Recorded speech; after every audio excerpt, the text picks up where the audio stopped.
messieurs Guest, Levé et Larmanou ont annoncé leur candidature, et ça a suscité certaines choses, mais l'annonce de ma candidature fait que d'un seul coup on a France Bleu Normandie qui veut venir, France 3 Normandie qui demande à venir, etc.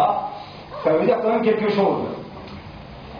J'ai souhaité donc, je remercie donc Paris Normandie d'être là, j'ai souhaité donc que cette conférence de presse s'effectue donc en présence d'amis, parce qu'elle revêt une grande importance, déjà pour moi, je vous le dis très clairement, parce que ça fait 18 ans que je fais de la politique sur Gisors, et qu'elle aura une incidence forte sur l'avenir politique de notre ville. Les élections municipales auront lieu donc les 9 et 16 mars prochains. J'ai demandé au maire, fin juin, un débat démocratique, afin de connaître ses intentions et la politique qu'il mènera pour les 6 années à venir. Excusez-moi, je vais vous donner le texte. Non, il n'y a pas besoin. Donc, pour les 6 années à venir. Des discussions se sont déroulées sur une période de 2 mois, plus de 2 mois même, puisque si on compte la rencontre que j'ai eue avec début juillet, ça fait beaucoup plus de 2 mois. Alors le nerf de la guerre, ce sont les finances. Comme pour tous les ménages, une ville fonctionne avec un budget. Si celui-ci est conséquent, la ville peut se développer et proposer le maximum de services à ses concitoyens. Elle est dynamique. A l'inverse, si le budget est défaillant, elle stagne, se sclérose. C'est malheureusement le cas pour notre ville à ce jour. Il était donc essentiel pour nous de savoir si nous pouvions continuer à travailler avec les équipes municipales actuelles. Le débat a donc eu lieu, avec de fortes tensions à de nombreuses reprises. Vous ne l'avez pas dit ça, mais il y a eu des moments qui ont été quand même assez chauds. Pour le maire, il convient de ne pas dissocier la politique nationale de la politique municipale.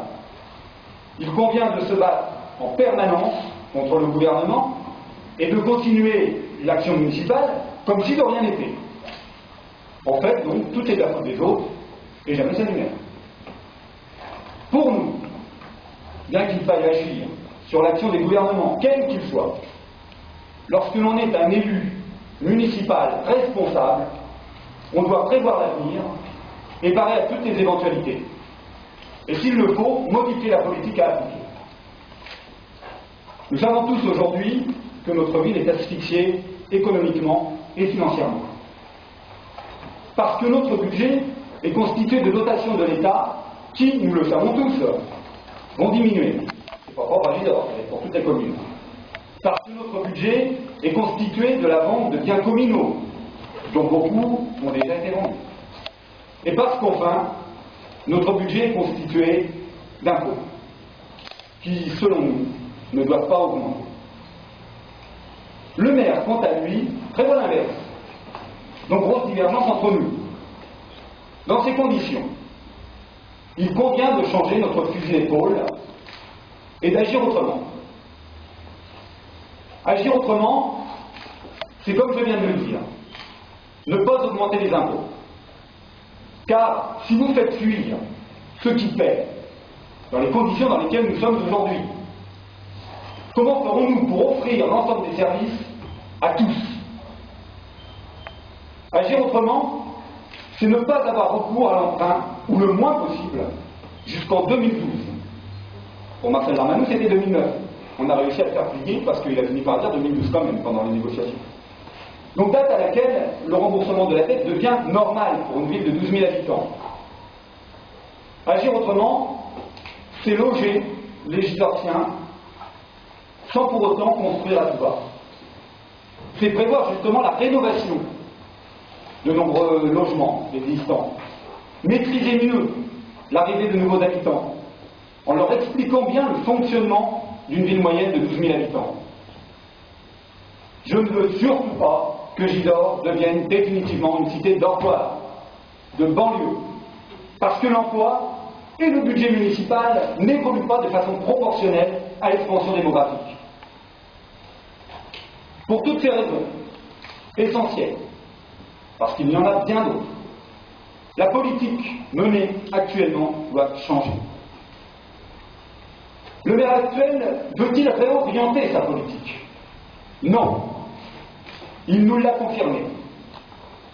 Comment alors, dans de telles circonstances, pourrions-nous continuer avec une personne totalement repliée sur ses croyances et ne voulant pas voir la réalité en face?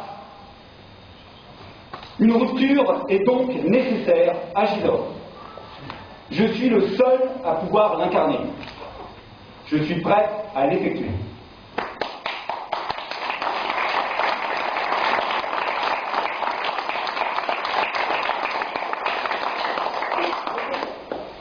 C'est vrai que j'ai été durant 13 années élu de la majorité, maire adjoint, depuis 12 ans. Je le revendique et j'en suis fier. Tout comme tant de couples, c'est d'actualité actuellement, on se marie et pour certains on divorce. Ben, il en est de même pour les alliances politiques. Nous avons été d'accord sur de nombreux points avec Marcel Lamanou, puis au fil du temps, un peu moins. Et aujourd'hui, nos visions du futur pour Gisors divergent.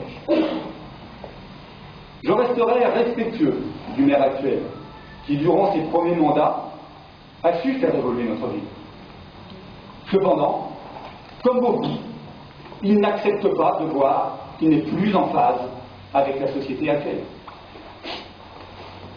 Incarnant la rupture, le rajeunissement et le renouvellement, tout en disposant de la crédibilité par mon expérience et par ma compétence, j'ai décidé de me porter candidat aux élections municipales afin de devenir le prochain maire de Gisors.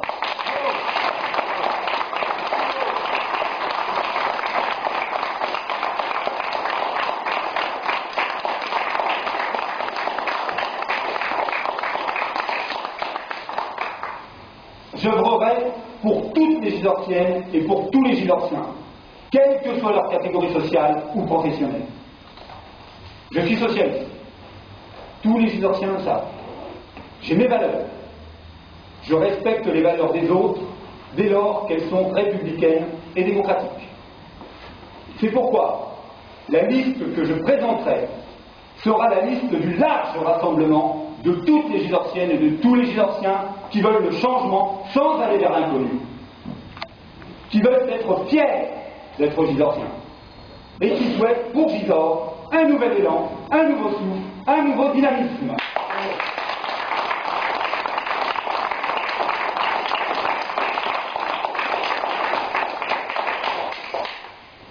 Je vous présenterai, le moment venu, un programme clair, net et précis. Rien n'y manquera, ni les jeunes, sans rien retirer aux personnes âgées, ni les propriétaires, qui ne sont pas forcément des nantis, comme le pensent certains, ni les locataires, qui veulent de la rénovation, ni les commerçants, les entrepreneurs et les salariés. Il n'y aura pas de privilégiés. Tous les Gisorsiens, pour moi, auront les mêmes droits, mais également les mêmes devoirs.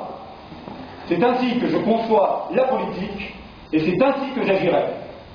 Nous voici donc partis pour une campagne de 4 mois, et je vous le promets, la victoire sera rendue.